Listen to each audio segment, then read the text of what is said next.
Hari ini kita akan pikirkan sebuah judul khotbah yaitu hati-hati dengan kemunafikan. Suatu kali ada seorang mahasiswa teologi yang baru lulus dan dia diundang menjadi seorang asisten pastor di sebuah gereja. Suatu pagi ketika dia tiba di kantornya, dia lihat ada dua orang yang menuju ke office-nya. Lalu dia persilakan orang itu tunggu sebentar karena dia sedang dalam telepon. Dan asisten pastor itu kemudian berkata, "Oh ya ibu, jangan khawatir. Nanti saya pasti ke rumah ibu. Gak usah khawatir, kanker itu kecil. Ya, kemarin saya juga doain yang sakit COVID-19. Saya tengking juga langsung pergi, saya usir jadi tenang. Ya, pokoknya suami ibu pasti sembuh dari kanker yang sudah menjalar. Saya akan ke sana. Ya, jangan takut ya, jangan khawatir. Udah ibu, dah." Lalu dia tutup telepon. Kemudian bertanya kepada dua orang yang berdiri di hadapannya. "Apa yang bisa saya bantu saudara? Saudara butuh apa? Butuh konseling? Butuh doa khusus? Sebutkan saja." Dia lihat dua orang itu tercengang, kaget. Dalam hatinya, wow. Ternyata dua jemaat ini pun menikmati pelayanan saya. Lalu salah satunya berkata, "Kami disuruh Pak Pendeta ke sini. Katanya mau perbaiki telepon. Habis katanya kabelnya kemarin putus." Hah? Ketahuan bohong. Ini yang disebut munafik, saudara. Ini sebuah contoh orang yang munafik. Orang yang pura-pura. Orang yang munafik itu ciri khasnya pura-pura. Ya. Penuh dengan dusta, penuh dengan bohong, nipu. Pakai topeng. Supaya orang tidak melihat dalamnya. Ya. Cari muka. Cari kepentingan diri. Hanya mau pamer supaya orang tahu dia hebat. Sok pinter, sok hebat, sok suci. Ya. Dan selalu mau meninggikan dirinya sendiri. Itu sebabnya tadi dalam bacaan bertanggapan kita lihat bagaimana Tuhan Yesus menegur keras orang Farisi dan ahli Taurat. Orang munafik, Yesus katakan. "Kamu ibarat kuburan yang dari luar kelihatan bersih putih, tapi dalamnya tulang belulang yang busuk. Dari luar kamu bisa bersihin supaya orang lihat kamu benar dan kudus, tapi di dalammu tidak kamu bersihkan." Teguran yang sangat keras. Itu sebabnya hari ini kita akan belajar sebuah tema yang sangat penting, yaitu hati-hatilah dengan kemunafikan. Nah, Rasul Petrus setelah dia diubah oleh Tuhan, kita sudah baca itu, ya, dia mengerti ini.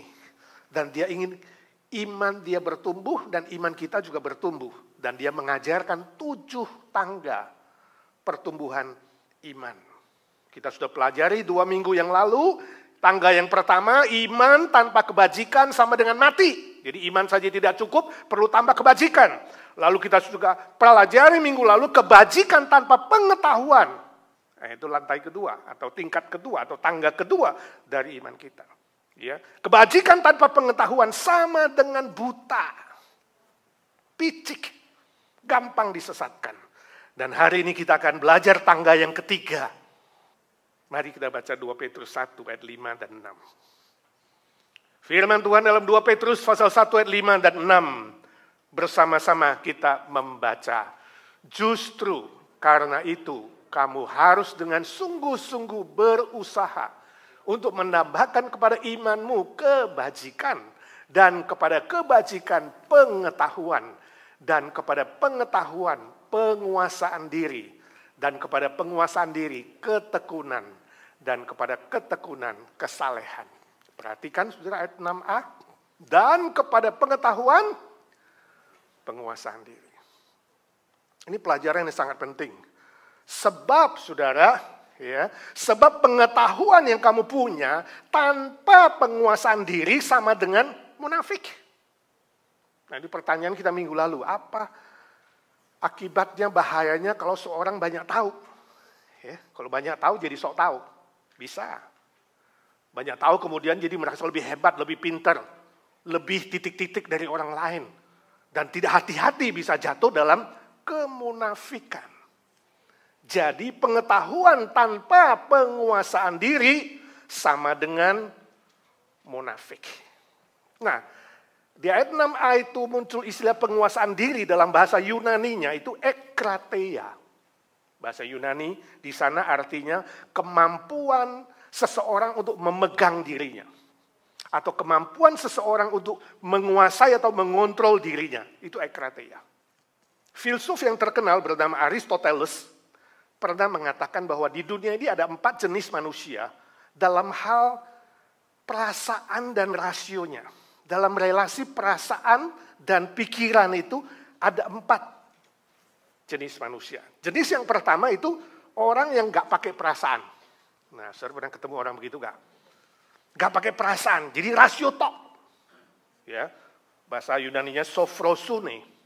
Ya, ini orangnya dingin, cuek, gak peduli, dan gak punya perasaan. Seolah-olah perasaannya sudah kebal dan sudah mati. Ya. Misalnya ada anak yang kecil kelaparan, nangis, mungkin buang air kecil. Bapaknya dengar, masih enak-enak main handphone. Mamanya lihat, masih telepon, gosipin sama teman-teman. Lalu kakak dari anak itu bilang, "Pak, itu dedek kelaparan tuh, nangis terus." Lalu si papa bilang, "Biarin aja. Anak kalau gak makan 1 hari juga gak mati." Lalu istrinya bilang apa? "Dasar gak punya perasaan." Ya kan? Sudah ketemu gak orang-orang model begitu? Gak ada perasaan, mati, kebal. Nah, model kedua itu disebut gak pakai otak.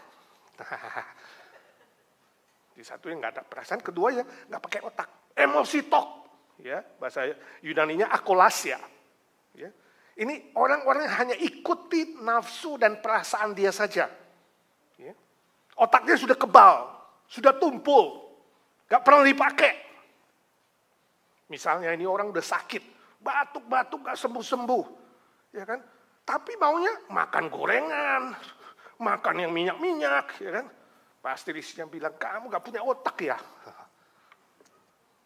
Saya ada seorang teman di Jakarta, bapaknya itu kena stroke. Kena stroke, sudah masuk rumah sakit nih, stroke. Lalu dia bilang, "Aduh, makanan rumah sakit gak enak. Tolong dong bawain babi panggang." Nah, mungkin istrinya bilang, "Otak sih di mana sih?" Nah, kalau istri yang gak punya otak bilang, "Ya udah gue bawain 2 kilo, makan lo di situ biar mati cepet." Jadi mengikuti nafsu saja, ya itu jenis yang kedua. Jenis yang ketiga adalah orang yang rasionya dan perasaannya konflik. Ya, ada rasio, ada otak, ada perasaan, suka konflik. Lalu yang menang itu adalah perasaan. Kalau konflik yang menang perasaan. Jadi emosi lebih besar dari rasio. Emosinya, perasaannya lebih kuat dari pikirannya. Nah, ini disebut akrasia. Nah, contoh misalnya, si A itu ikut program Kapul. Sudah tahu Kapul ya, di Amerika ada Kapul tuh. Ya kan? Ikut program, nah saudara bisa ikut Kapul orang. Ya, mobil orang ke kantor, nebeng. Setelah ikut 2-3 hari, giliran suatu hari dia yang harus nyetir mobil. Si A ini, dia harus bawa teman baru pulang kerja. Bawa teman baru katakanlah si B, gak kenal orang asing, namanya program.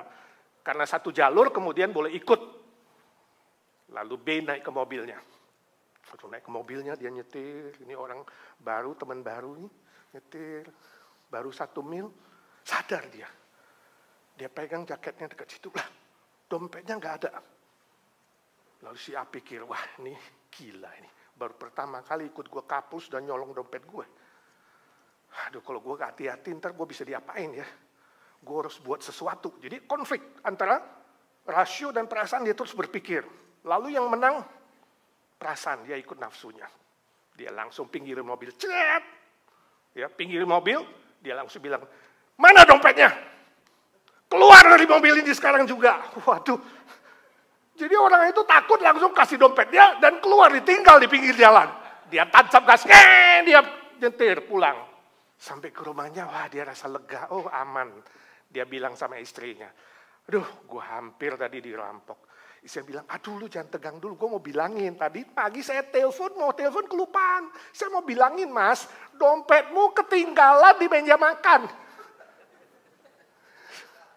Jadi yang ngerampok yang siapa sekarang? Nah ini konflik antara rasio dan perasaan, tapi nafsu atau perasaan itu yang menang, lebih kuat. Sehingga akhirnya otaknya dikalahkan, pikiran dikalahkan, kebenaran dikalahkan. Jenis yang keempat, sebaliknya, konflik antara rasio dan perasaan dan emosi, tapi akhirnya yang menang adalah otaknya. Pikirannya yang menang. Pikiran dan otak lebih kuat dari emosi dan perasaan. Nah ini menurut Aristoteles adalah ekrateia, penguasaan diri. Orang yang bisa mengontrol dirinya sendiri. Nah sekarang saya tanya, saudara jenis mana? Saudara yang jenis pertama, kedua, ketiga, termasuk yang mana? Saudara katakan, ya Pak tergantung lah. Tergantung situasi dan kondisi, tergantung terhadap siapa yang dihadapi Pak. Ya kan? Misalnya kalau hadapi suami, ya pastilah cepat naik darah. Ya kan? Emosi, ya kan? Suami bilang, hadapin istri, pastilah gue itu nggak pakai perasaan, cuek aja, didiamin aja. Siapa yang hadapi, ya kan? Sama bos, wah konflik nih, pengennya sih emosi menang, tapi gak berani jotos bos. Ya akhirnya, rasio yang menang. Terus pegawai yang malas, langsung meledak, ya kan? Perasaan yang menang. Terhadap godaan uang, gimana? Mana yang menang? Nafsu atau pikiran? Gua ambil ketahuan, wah ini maling masuk penjara nih. Tapi nafsunya bilang, sikat aja kapan lagi kamu lihat uang nih, ya kan? 2M di depan. Mana yang menang? Godaan seksual, pornografi, godaan-godaan lain bagaimana? Apa yang menang? Pikiranmu atau perasaanmu? Ada orang bilang, Pak tergantung. Wanita itu kan beda dengan pria. Ya, wanita katanya lebih emosional. Lebih pakai perasaan. Kalau pria lebih rasional, lebih pakai pikiran. Setuju gak? Contoh, ya, si Butet baru cukur rambut, potong rambut. Ke gereja, ya, ketemu dengan si Nonik. Nonik tanya, Ted, lu baru cukur rambut ya? Iya, kependekan ya? Kelihatan leher gua kok jadi agak kecil nih, agak rendah. Lalu Nani bilang, enggak kok, saya suka leher kayak kamu. Ya kan? Bagus, ya kan? Enggak kelihatannya kalau gue pakai baju kayak begini nih ya.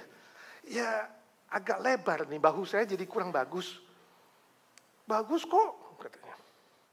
Enggak, maksud saya kalau saya pakai baju yang ketat, ya dengan celana panjang ketat, pasti kelihatan lebih ramping. Enggak, saya suka kok dengan model kayak kamu, ya kan? Enggak, saya enggak suka, katanya. Soalnya paha gue kelihatan gede nih dan pinggulnya. Justru yang gitu yang seksi. Ya kan? Aku pengen begitu aja gak bisa. Gampang. Ya makan aja yang banyak. Ya makan apa coba? Pakai diet gak? Ya ini selama karantina ini dan COVID kayaknya gak bisa diet tuh. Makan terus. Gue juga tuh, kamu diet? Enggak sih, paling Senin sampai Jumat lah, makannya sederhana. Tapi kalau sudah Sabtu Minggu di gereja, wah, makan terus, mana bisa diet? Emang kalau olahraga gue apa? Ya gue sih pingpong. Iya. Lalu masuk si Ucok, dia juga baru potong rambut. Ya, ketemu dengan si Udin. Udin tanya, Cok, lu baru potong rambut? Iya tuh. Selesai pembicaraan. Sudah melihat bedanya? Wanita itu kalau ngomong, dari rambut, pindah ke bahu, pindah ke pakaian, pindah ke paha, ke pinggul, ke makan, ke diet. Lebih emosional, lebih perasaan. Kalau pria, praktis, singkat, tepat, sudah. Berpotong rambut, iya. Pria, bajunya sama. Kok bajunya sama? Beli di mana? Walmart kan? Iya, Walmart. 999 ya. Selesai udah. Kalau wanita, pakai baju yang sama. Kok sama sih? Kok pulang lah. Sih, perasaan. Kok bajunya sama? Dia nggak mau sama. Saya nggak tahu betul nggak, saudara demikian nggak? Saudara setuju nggak? Bahwa pria dan wanita itu beda. Benarkah wanita itu lebih emosional? Benar nggak? Benar nggak pria itu lebih rasional? Atau memang ada juga wanita yang rasional. Dan pria emosional banyak, nafsu, ya kan? Marah-marah karuan, banting-banting pintu, lempar kaca, ya kan? Dapat godaan nafsu, jalan terus. Pria juga ada yang begitu. Ya. Wanita juga ada yang rasional. Saudaraku, di mata Tuhan sebenarnya pria dan wanita sama. Sama. Secara teologis. Pria dan wanita sama. Walaupun memang karakternya ada yang berbeda-beda. Kita semua unik. Tergantung setiap pribadi. Tapi Tuhan ingin kita semua. Entahkah saudara laki, entahkah wanita, entahkah sekolah, tidak sekolah, entahkah saudara dewasa, anak muda, senior, ya, semua kita, Tuhan ingin kita belajar penguasaan diri. Amin. Sama. Secara filosofis, Aristoteles mengatakan rasio lebih besar dan lebih kuat dari emosi. Itu penguasaan diri. Apakah itu kata firman Tuhan? Setuju gak saudara dengan konsep atau teorinya Aristoteles? Apa kata firman Tuhan? Firman Tuhan bilang penguasaan diri sesungguhnya adalah salah satu aspek dari buah Roh Kudus. Galatia 5:23, betul gak? Buah Roh punya 9 aspek atau 9 rasa. Dan rasa yang terakhir, yang paling sulit dipelajari adalah penguasaan diri. Jadi tanpa Roh Kudus, tanpa Roh Kudus yang memproduksi buah penguasaan diri, tidak mungkin seorang manusia bisa memperoleh penguasaan diri yang sejati. Jadi konsep filosofisnya Aristoteles kita tidak setuju. Penguasaan diri bukan seperti kata Aristoteles bahwa kalau otakmu, pikiranmu lebih kuat dari emosi, itu sudah penguasaan diri. Belum tentu. Kebanyakan pakai otak, kamu jadi rasionalis. Orang yang rasionalis itu orangnya apa? Kurang sensitif, gak peka. Dingin, kaku, bisa jadi orang yang kejam. Ya? Hati-hati. Bukan itu. Pengertian yang lebih tepat adalah kembali kepada firman Tuhan. Dan bagaimana Roh Kudus memproduksi penguasaan diri ini? Efesus 5:18, Rasul Paulus membandingkan. Ya, hidup oleh roh dan hidup oleh daging. Kemudian ayat 18 dia katakan jangan kamu mabuk oleh anggur, tapi hendaklah kamu penuh dengan Roh Kudus. Jadi dia membandingkan orang yang mabuk sejajar dengan orang yang penuh dengan Roh Kudus. Orang yang mabuk berarti apa? Pikirannya dikuasai anggur oleh alkohol, perasaannya dikuasai oleh alkohol atau anggur, dan tindak tanduknya, kehendaknya, keinginannya juga dikuasai oleh anggur. Makanya apa yang dia pikirkan dan apa yang dia rasakan beda. Coba orang mabuk digebuk gak rasa sakit. Ya kan? Lalu ngomongnya ngawur. Karena apa? Antara pikiran, perasaan, dan keinginan itu semua beda-beda, terputus sepertinya. Gak terkontrol. Tapi orang yang penuh oleh Roh Kudus adalah orang yang pikirannya dikuasai oleh Roh Kudus. Hatinya dikuasai Roh Kudus. Dan keinginannya, kehendaknya, tindak tanduknya dikuasai oleh Roh Kudus. Saudara bilang, Pak itu susah sekali loh. Sangat sulit. Ya, memang penguasaan diri adalah pelajaran yang sulit. Tapi bukan mustahil.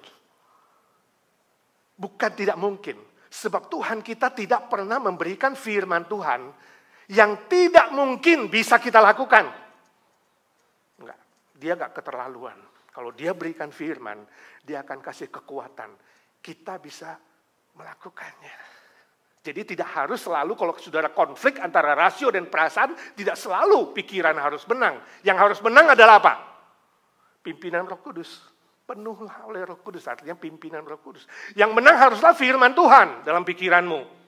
Yang menang harusnya cinta kasih Kristus yang dari Kalvari dalam perasaanmu. Perasaanmu harus dicocokkan sama firman, sama kasih Kristus. Pikiranmu dicocokkan dengan firman Tuhan. Dan keinginanmu, tingkah lakumu, tindakanmu dicocokkan dengan kehendak Tuhan. Itulah penguasaan diri. bila saudara telah beriman kepada Tuhan Yesus, Bapa di sorga akan mengutus Roh Kudus diam di dalam kamu selama-lamanya. Dan jika saudara memiliki Roh Kudus, maka dia akan memproduksi penguasaan diri itu. Sebab itu saudara harus minta kepekaan, sensitivitas dari suara Roh Kudus yang memimpin kamu, yang ingin memenuhi seluruh aspek hidupmu. Minta itu agar penguasaan diri kemudian terus dihasilkan. Buah itu semakin melimpah. Wah Pak, kayaknya masih abstrak ini. Caranya gimana dong Pak? 2 hal. Yang pertama, caranya sadar diri, bukan lupa diri. Nah, ini yang pertama. Orang yang tidak menguasai diri, orang yang lupa diri. Sadar diri, bukan lupa diri. Sadar diri apa? Sadar diri lemah.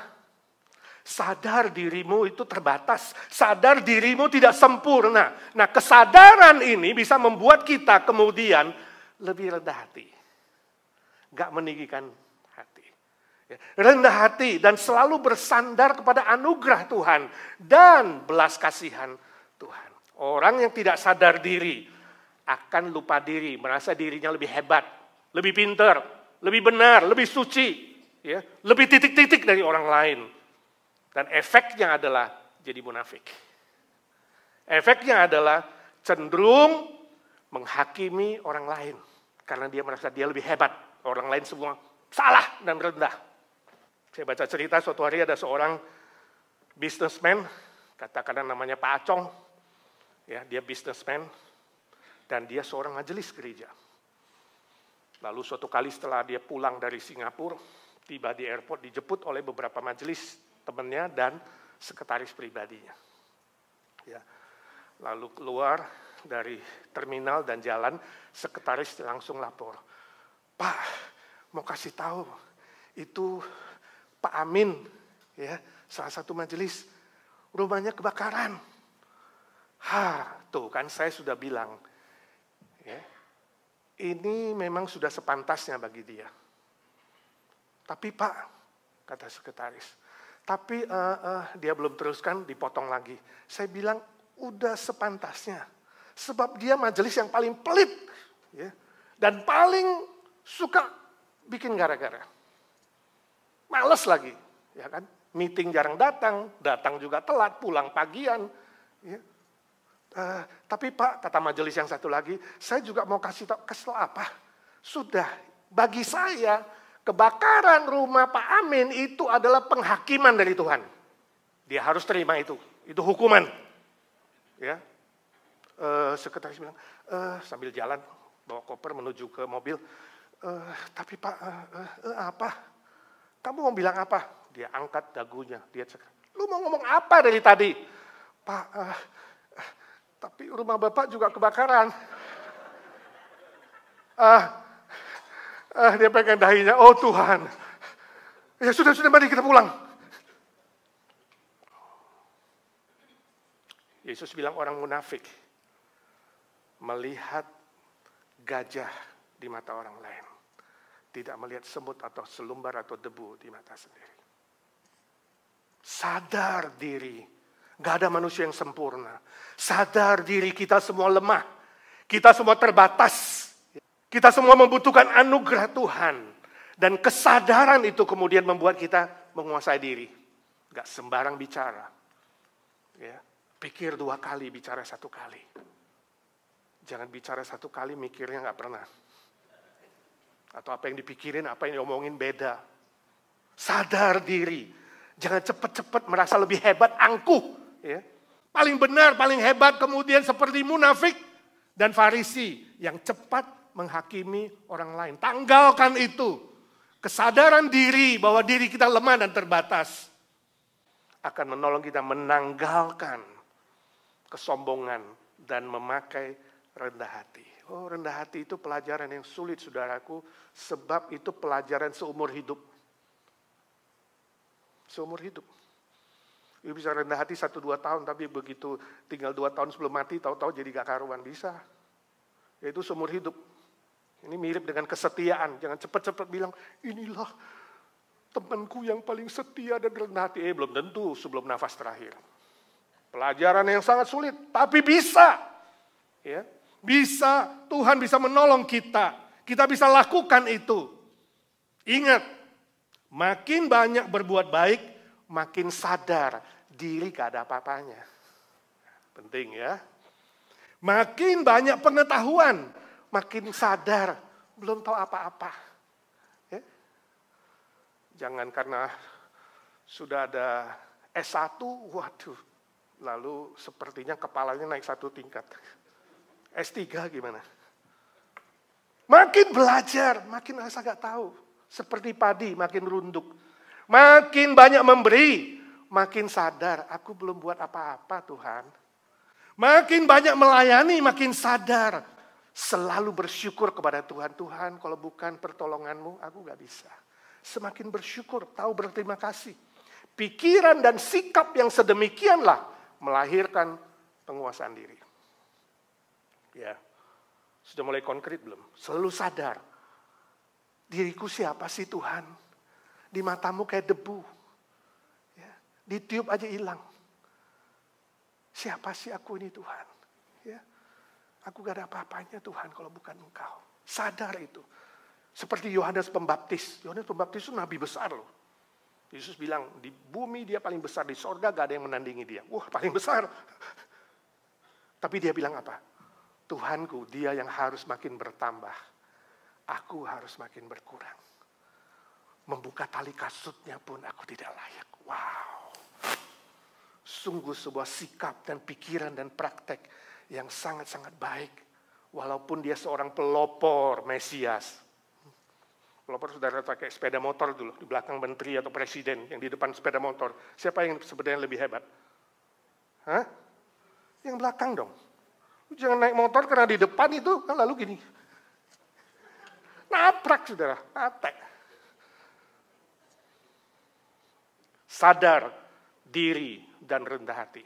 Yang kedua, caranya, sadar Tuhan. Tadi sadar diri, sekarang sadar Tuhan. Tuhan itu maha hadir dan maha adil. Ini penting. Selalu ingat Tuhan itu maha hadir. Dia maha melihat. Orang boleh gak melihat, tapi Tuhan lihat. Orang boleh kau bohongi, boleh kau tipu. Tapi Tuhan tidak bisa kau bohongi. Tidak bisa kau tipu. Tidak bisa kau dustai. Sadar itu Tuhan, kau ada di mana-mana. Matamu mengawasi aku Tuhan, setiap detik, setiap saat. Sadar itu. Kemudian membuat kita takut akan Tuhan. Hormat kepada Tuhan. Beribadah kepada Tuhan. Sebab kita tahu Tuhan bukan saja maha hadir, tapi maha adil. Kalau maha adil berarti apa? Suatu hari kita harus bertanggung jawab. Semua hal yang dia sudah titipkan. Membuat kita lebih tanggung jawab, hidup ini gak main-main. Lebih bertanggung jawab dalam keluarga, ya, dalam pekerjaan, dalam sekolah, dalam apa saja, keuangan, hobi, ibadah, pelayanan, semua aspek, besar, kecil, sampai sedetailnya. Kita akan lebih bertanggung jawab kalau kita sadar Tuhan itu maha adil. Kesadaran ini membuat kita menjadi orang yang bisa menguasai diri. Saya baca sebuah kesaksian. Seorang yang bernama Cepi Hakim. Dia seorang prajurit tempur khusus terjun payung. Dia pernah cerita, waktu dia masih ikut latihan di Bandung, dia cerita ya di Margahayu Bandung, saudara yang di Bandung masih tahu itu, ya. Dia menjalani latihan yang cukup berat, dia katakan. Satu tim itu yang dilatih 120 prajurit, tinggal di barak. Ya, tidurnya sederhana. Setiap pagi, siang, malam, makanannya sama, pakai rantang. Kelas prajurit, rantang dan nasi secukupnya. Kemudian di ujung situ ada ember besar isinya sayur. Tiap orang ngambil sayur. Itu aja makannya sederhana. Dan di ujung ember itu kemudian ada sebuah dus besar gitu ya. Keranjang besar isinya kerupuk. Nah, kerupuk itu adalah milik seorang ibu muda yang tinggalnya gak jauh dari asrama mereka. Dia jualan kerupuk di situ sudah bertahun-tahun. Tapi ibu itu gak pernah ada di tempat. Siapa aja mau ambil kerupuk, ambil sendiri. Ya, lalu di ujungnya ada kardus bekas sabun rinso, itu tempat bayar. Ambil sendiri, bayar berapa kamu tahu, mau kembalian terserah ambil sendiri. Dia nggak di situ, nggak pernah hadir ibunya. Sampai semua kalau sudah selesai makan, ibu itu baru datang. Beresin, rapiin, lalu dusnya dia bawa pulang.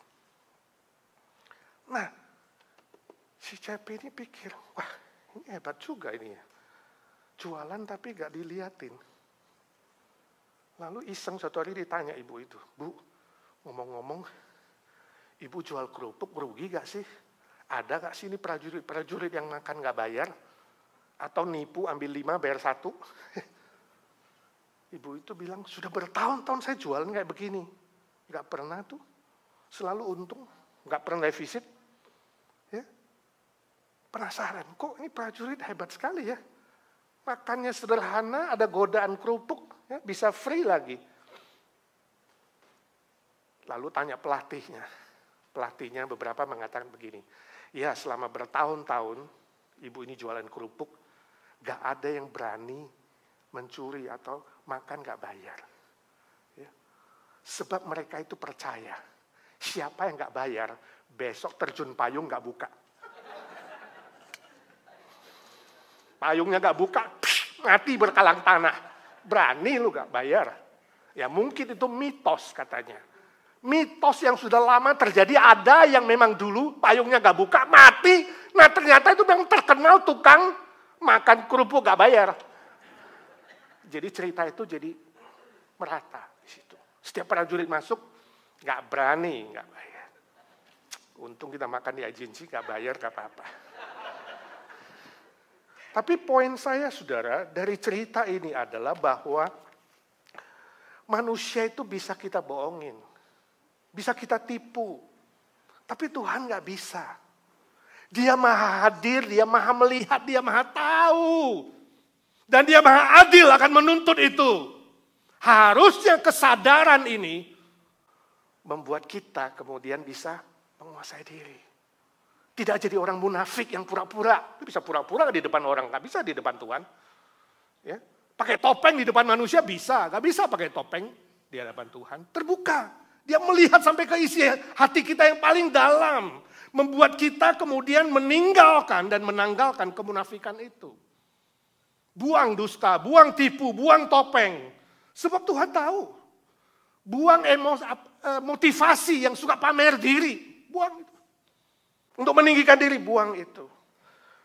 Sebab apa? Sesungguhnya maut itu dekat dengan setiap kita. Amin. You sadar gak? Kalau you sadar maut itu dekat. Alangkah indahnya kalau setiap hari kita itu ibarat prajurit Kristus yang siap terjun payung. Betul gak? Kita akan sadar maut itu di depan mata. Di depan wajah kita. Nah, kalau saudara gak punya kesadaran itu, saudara kira, ya gampang lah. Masih lama kok matinya. Nipu sekali juga gak apa-apa ya. Belum tahu. Nah, tiba-tiba bunyi tet-tet-tet. Kita gak planning. Bisa aja itu panggilan maut. You don't know. Maut di depan wajah kita. Saya rindu kita punya kesadaran itu, saudara. Bahwa Allah itu maha hadir, maha melihat, dan maha adil. Dan menolong kita hidup lebih bertanggung jawab, takut akan Tuhan. Dan menjauhkan diri dari kemunafikan. Hati-hati dengan kemunafikan. Tanggalkan itu. Amin. Mari kita doa.